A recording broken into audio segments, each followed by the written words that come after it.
Название «Турпалхо», что в переводе с ингушского означает «войны», полностью отражает суть мероприятия. Молодые люди отрабатывают навыки военной подготовки в условиях, близких к реальным. Программа включает 5 этапов. Первый – боевое соприкосновение. Участники делятся на команды по 15 человек и с использованием оборудования, имитирующего автоматы АК, учатся взаимодействовать в условиях, приближенных к боевым.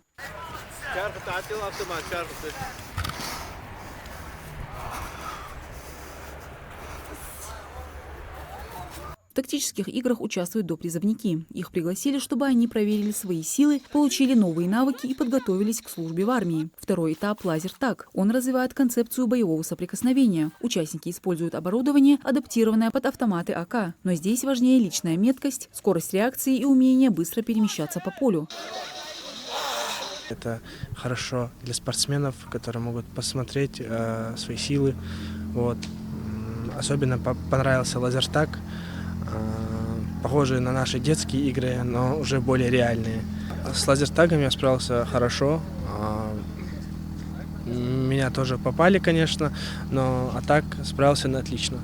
Участники также прошли полосу препятствий и освоили пилотирование БПЛА, где изучили основы управления дронами и выполнения задач с их помощью. Важным этапом стала тактическая медицина. Ребята научились оказывать первую помощь, останавливать кровотечение, накладывать жгуты и транспортировать пострадавших. Это дает много адреналина.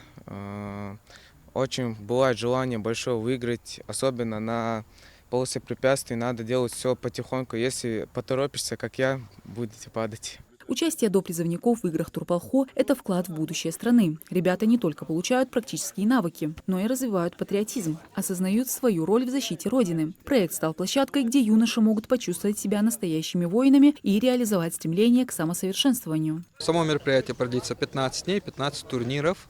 Общий охват 900 школьников Республики Ингушетия. У нас на каждом турнире определяется команда победителей по общим баллам. Они получают грамоты победителей и кубок.